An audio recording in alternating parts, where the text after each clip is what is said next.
1년 농사를 짓고 하나님께 감사해서 드리는 절기를 추수감사주일이라 이렇게 말합니다. 성경을 잘 보면 하나님께서 이스라엘 백성들에게 3대 절기를 지키라 말씀해 주십니다. 그 3대 절기는 유월절과 백추절과 추수절입니다. 출애굽기 23장 14절에서 17절을 보면은 이 3대 절기에 대해서 말해주는데 우리 한번 같이 한번 읽어보겠습니다. 너는 매년 3번 내게 절기를 지킬지니라. 너는 무교병의 절기를 지키라. 내가 내게 명령한 대로 아비벌의 정한 때에 이래 동안 무교병을 먹을지니 이는 그 달에 내가 애굽에서 나왔음이라. 빈손으로 내 앞에 나오지 말지니라. 맥추절을 지키라. 이는 내가 수고하여 밭에 뿌린 것에 첫 열매를 거둠이니라. 수장절을 지키라. 이는 내가 수고하여 이룬 것을 연말에 밭에서부터 거두어 저장함이니라. 내 모든 남자는 매년 3번씩 주 여호와께 보일지니라. 아멘. 6월절은 이스라엘 백성들이 애굽에서 나온 걸 기념해서 지키는 절기를 6월절이라 그렇게 말합니다. 그때에는 누룩 없는 떡을 먹는다 해서 무교절이라고도 말합니다. 하나님의 은혜를 잊어버리지 말고 기억할 것을 우리에게 가르쳐 주십니다. 또 하나는 맥추절은 밭에 뿌린 첫 수확물을 거둬서 하나님 앞에 감사해서 드리는 절기를 맥추절이라 그렇게 말합니다. 세 번째는 수장절 혹은 추수절이라고 말하는데 1년 농사를 짓고 저장한다 해서 수장절이라 혹은 추수절이라 그렇게 말합니다. 다 하나님 앞에 감사해서 드리는 절기고 또 이스라엘 백성들 남자들이라면 매년 3번 이 절기 때에 하나님 앞에 그 얼굴을 뵐 것을 우리에게 가르쳐 주십니다. 빈손 들고 나오지 말 것을 말해주고 그리고 무엇보다도 이스라엘 백성들이 다 주님 앞에 나오는 것을 말합니다. 여기 우리에게 아주 중요한 걸 가르쳐 주십니다. 그것은 주께 나오라 이렇게 말할 때 내가 누구인가를 가르쳐 주십니다. 우리나라 명절 때도 마찬가지죠. 설날이나 아니면 추석 때에 온 가족이 다 모이죠. 흩어져 있던 가족들, 손주들까지 다 모일 때 뭘 느낍니까? 아, 내가 이 가족의 일원이구나. 내가 아무개 집안의 아들이다, 딸이다, 그걸 느끼게 되는 거라 이 말이죠.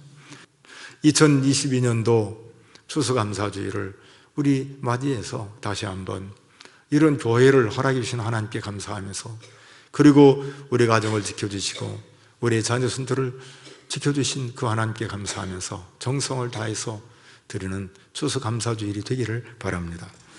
오늘 설교 제목은 나사로의 죽음과 예수님입니다. 성경을 모르는 세상 사람들도 나사로가 죽었다 살아난 이 일은 웬만한 사람은 다 압니다. 그만큼 놀라운 사건이고 충격적인 그런 사건입니다.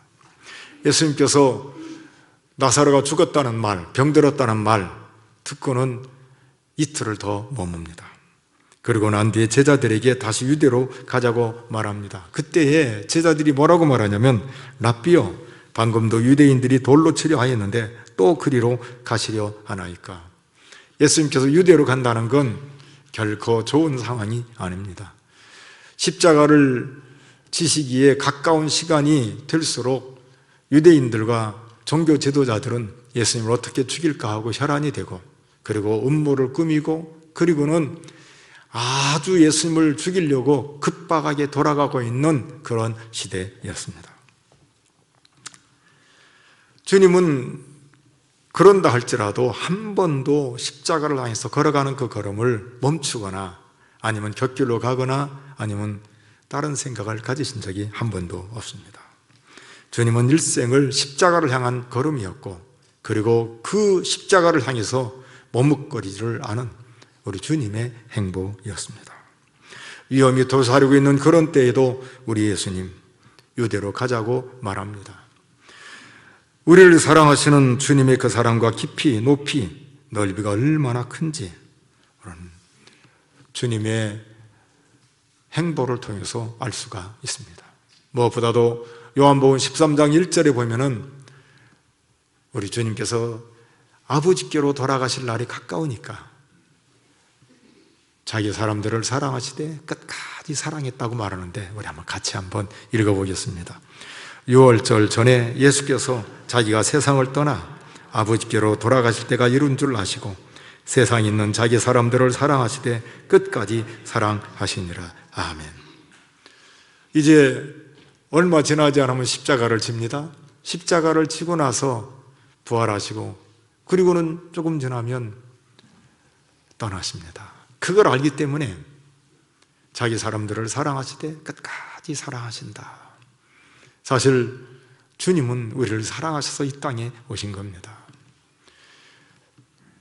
예수님께서 승천하실 때 뭐라고 말씀하신 줄 아세요? 세상 끝날까지 내가 너희와 항상 함께 있겠다고 말씀을 하십니다. 주님이 우리를 사랑하는 그 사랑은 말로 표현할 수가 없습니다. 여러분, 인생처럼 간사한 존재가 어디 있습니까? 인간처럼 배반 잘하는 존재가 어디 있습니까? 우리는 옛말에 배고픈 개에게 먹을 것을 주면 3년을 잊어버리지 않는다는 말을 듣지 않습니까? 그러나 사람은 야비해요. 인간은 간사합니다. 언제 어느 때 어떻게 변할지 모르는 게 인간입니다. 그런데 보십시오. 그 주님이 이런 인간을 사랑하셨다는 사실이에요. 저도 그렇고 여러분도 그렇고 우리는 냄새나는 그런 존재인데 주님은 우리를 사랑하십니다. 여러분, 우리는 상대방이 어떤 마음을 가지고 있는가를 알면 하고 싶어서 입이 근질근질하잖아요. 참지 못하고. 그리고 상대방이 허점이 있으면 그걸 까발리고 싶어서 얼마나 입이 근질거립니까? 그런데 우리 주님은 한 번도 그렇게 우리를 대하신 적이 없습니다.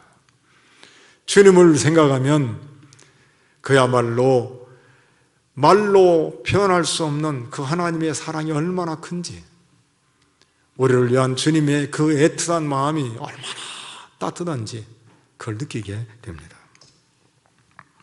주님께서 제자들에게 말합니다. 오늘 본문을 보면 좀 독특한 단어가 몇 가지 있어요. 첫째는 우리 친구 나사로가 잠들었다. 내가 깨우러 간다. 그렇게 말합니다. 친구라고 말해요. 나사로를 향해서 예수님께서 친구라 그렇게 말합니다. 사람을 부르는 호칭은 여러 가지가 있을 거예요. 학교 선생님은 선생님이라고 말합니다. 교장 선생님, 회사에 가면 사장님, 회장님, 아니면 전무, 상무 여러 가지 이렇게 호칭이 있습니다. 예수님께서 사람을 대할 때에 여러 가지 호칭이 있지요. 그런데 나사로를 향해서 이렇게 말합니다. 친구라.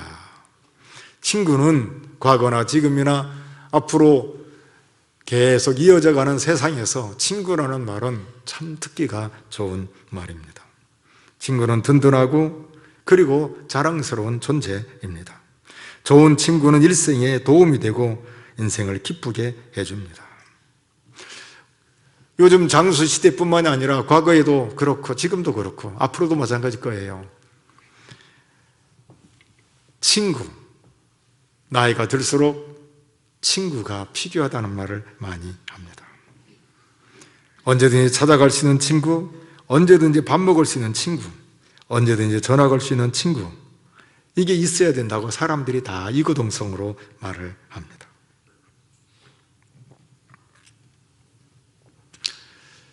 그런데 더 좋은 친구는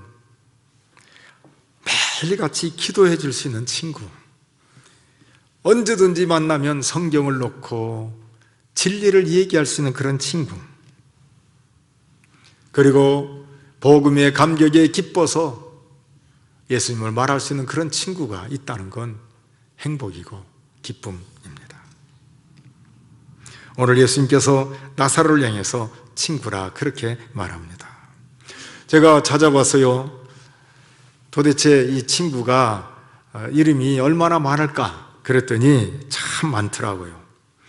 고향 친구도 있지요. 깨복쟁이 친구가 있고 소꿉 친구가 있고 여러 가지 친구들이 있습니다. 학교 가면 이제 같은 학교 친구가 있고 동문이 있고 말을 합니다. 그래서 또 찾아봤지요. 절친한 친구를 표현하는 말이 얼마나 많을까? 수도 없이 많아요.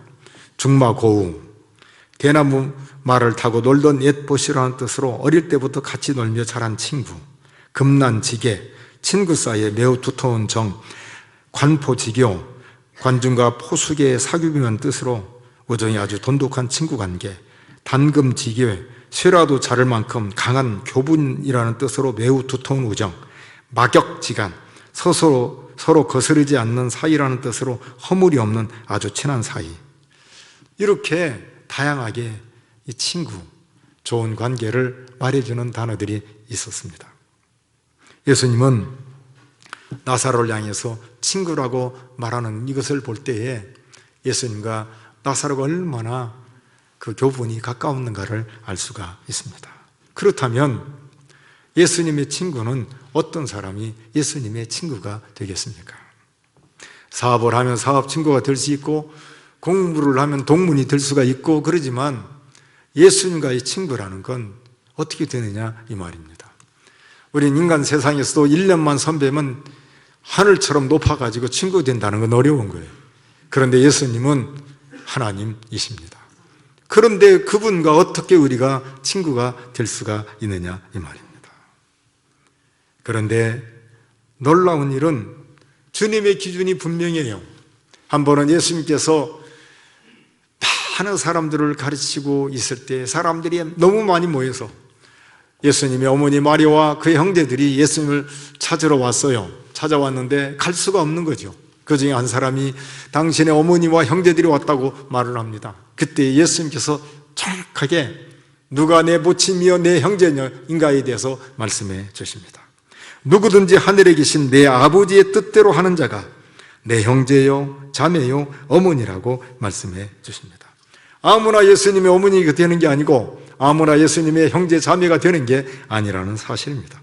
마찬가지예요. 아무나 예수님의 친구가 될 수 있는가? 아니라고 말해줍니다. 누가 예수님의 친구가 될 수 있는가? 예수님은 제자들을 향해서 내가 내 친구 너희에게 말한다 이렇게 말합니다. 예수님께서 제자들을 향해서 내가 내 친구 너희에게 말한다. 그런가 하면 내가 명하는 대로 행하면 곧 나의 친구라고 말해줍니다. 우리 한번 요한계시록 6장 15절 17절을 같이 읽겠습니다. 땅의 임금들과 왕족들과 장군들과 부자들과 강한 자들과 모든 종과 자유인이 굴과 산들의 바위 틈에 숨어 산들과 바위에게 말하되 우리 위에 떨어져 보좌에 앉으신 이의 얼굴에서와 그 어린 양의 진노에서 우리를 가리라. 그들의 진노의 큰 날이 이르렀으니 누가 능히 서리오 하더라. 아멘.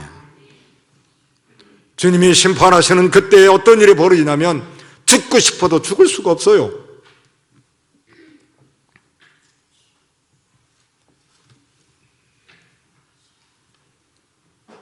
그 진노가 얼마나 큰지 산아 바위야 나를 가려워라. 그래도 그렇게 되지를 않아요. 산들과 바위에게 말하되 우리에 떨어져 보좌에 앉으신 이 얼굴에서와 그 어린 양의 진노에서 우리를 가리라. 그러나 그렇지를 못해요. 하나님의 진노는 무서워요. 죽고 끝나는 게 아니라 영원한 죽음이 얼마나 무서운가를 가르쳐 줍니다. 누가복음 16장 23절에 24절에 오면 부자와 거지 나사로가 똑같이 죽어요. 근데 전혀 반대로 그들이 위치가 달라집니다. 부자는 저 음부에 있고 나사로는 아버지 아브라함 품에 안겨 있습니다. 그때에 부자가 이렇게 말합니다. 나사로를 통해서 손가락에 물 하나를 찍어서 내 혀에 떨어뜨려서 뭐라고 말합니까? 내 혀를 서늘하게 해달라고 말해요. 물 한 방울 떨어지는 것이 내 혀를 서늘하게 한다 이렇게 말합니다.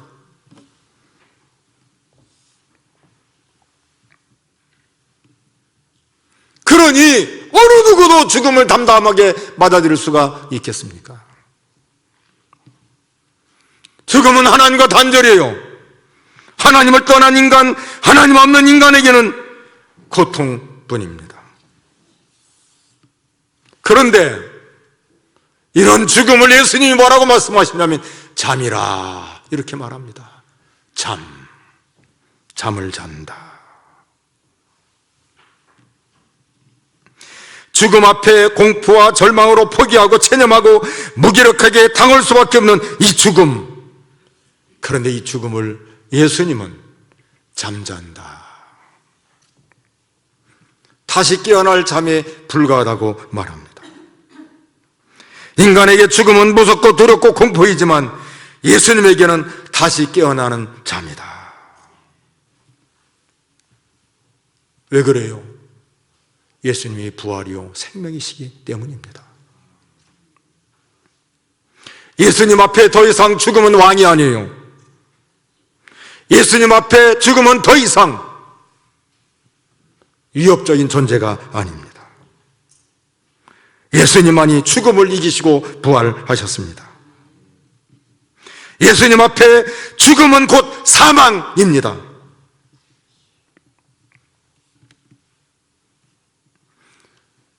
주님 앞에 죽음은 그 기능을 아무것도 할 수 없고 효력을 상실합니다. 효력을 상실한 죽음을 성경이 뭐라고 말한 줄 아세요? 고린도전서 15장 55절에서 57절에 보면 이렇게 말합니다. 같이 한번 읽어보겠습니다. 사망아 너의 승리가 어디 있느냐? 사망아 내가 쏘는 것이 어디 있느냐? 사망이 쏘는 것은 죄요 주의 권능은 율법이라. 우리 주 예수 그리스도로 말미암아 우리에게 승리를 주시는 하나님께 감사하노니 아멘. 죽음을 이기시고 부활하신 예수 그리스도로 하여서 승리를 주신 하나님께 감사한다. 왜 그래요? 예수님이 죽음을 이기시고 승리하셨기 때문입니다. 그렇기 때문에 예수 믿는 사람은 죽음 때문에 실족하지를 않습니다. 예수 믿는 성도는 죽음에 대해서 두려워하지 않고 무서워하지 않는 이유가 어디에 있는가? 예수님이 죽음을 이기셨기 때문입니다. 그것만이 아니에요. 믿는 사람이 죽음과 동시에 어떤 일이 벌어진 줄 아십니까? 천사들이 와서 우리를 받들어서 하나님 나라로 옮기신다고 말씀해 주십니다. 그러므로 성도는 죽음 너머의 영원한 나라를 바라보면서 사는 사람들입니다. 아픔도 고난도 배고픔도 때로는 억울함도 때로는 피곤함도 때로는 인생의 말로 다 할 수 없는 그런 고통도 그것을 이길 수 있는 것은 나 같은 죄인을 구원하신 그 주님께서 영광의 나라 천국을 우리에게 선물로 주셨기 때문입니다. 여러분, 예수님 앞에 죽음은 잠에 불과해요. 아무것도 아니에요. 예수님 앞에 죽음은 효력을 상실하고 만 겁니다. 왜 그래요?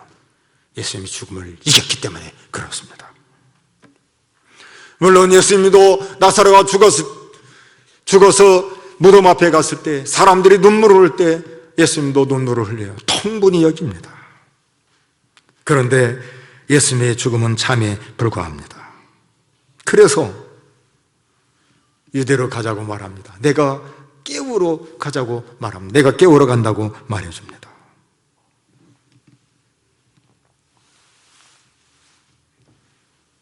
사랑하는 성도 여러분, 주님께서 우리에게 생명을 허락해 주셨습니다.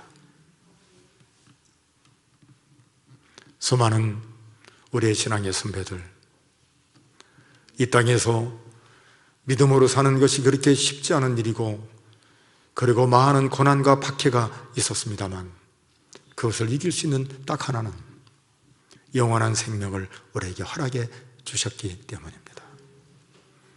앞으로 갈수록 믿는 자에게 고난은 더 심할 겁니다. 더 어려울 거예요. 그러나 그것을 넉넉히 이길 수 있는 딱 하나 이유는 예수님이 우리에게 생명을 주셨다는 사실입니다. 예수 생명을 가진 자에게 더 부러운 것이 어디에 있겠습니까? 예수 생명을 가진 자에게 더 기쁨이 어디에 있겠습니까? 아브라함, 그가 임종할 때에 그 후손들을 위해서 기도합니다. 이삭, 그가 죽음 앞에 후손들을 위해서 기도합니다. 야곱, 죽음 앞에 이를 때 그 후손들을 위해서 기도합니다. 이렇게 말하지 않아요. 좀 더 살고 싶다, 그렇게 말하지 않습니다. 후손들을 위해서 기도합니다. 여러분 생각해 보십시오. 후손들을 위해서 기도한다는 건 생명이 있음을 우리에게 가르쳐 주십니다. 저는 25살에서 26살 사이에 도무지 견딜 수 없는 죽음의 공포 앞에 섭니다. 1년 동안을 얼마나 성경을 많이 읽었는지, 1년 동안 얼마나 명설교, 명강의 얼마나 쫓아다니고 얼마나 애를 썼는지. 그런데 어느 날 봉천동 제 방에서 평소에도 똑같아요. 그런데 하나님께서 눈에 탁 들어오게 주신 말씀은 요한복음 15장 16절. 네가 나를 택한 것이 아니라 내가 너를 택하여 세웠다. 저는 그 한마디에 끝났어요. 네가 이 땅에 태어난 게 아니라 내가 너를 이 땅에 태어나게 했다. 네가 나를 사랑한 게 아니라 내가 너를 사랑했고, 네가 나를 택한 게 아니라 내가 너를 택했다. 여러분, 성도는 하나님께 선택받은 사람들입니다. 성도는 이 땅에 하나님께서 필요해서 보내준 사람들입니다. 성도의 살 길은 딱 하나예요. 예수 생명으로 사는 사람들입니다. 2022년도 연초부터 러시아가 우크라이나를 침공함으로 말미암아, 사실 여러분 잘 모를 거예요. 그 비참함, 이 선교사들이 북경까지 가서 그 먹을 것과 필요한 것들을 쫙 보낼 때에, 그리고 그들을 만났을 때에 그 드러나는 그 악한 그 실체, 끔찍합니다. 여러분, 이런 세상에서 우리를 구원해 주시고 하나님의 자녀로 삼아주신 이것은 가장 큰 복입니다. 그 예수님 바라보고 언젠가 우리가 이 세상 떠나는 그날이 올 겁니다만, 떠남과 동시에 잠을 깨듯이 천국에서 우리는 영원토록 주님과 함께 살 것입니다. 두 가지를 기억하십시오. 하나님을 바로 하시기를 바라고 예수 그리스도를 바로 알기를 바랍니다. 여러분의 입에서, 여러분의 가슴에서, 여러분의 영혼에서 예수님이 튀어나오고 하나님이 튀어나오고 진리가 튀어나오기를 바랍니다. 그게 친구예요. 예수님의 친구입니다.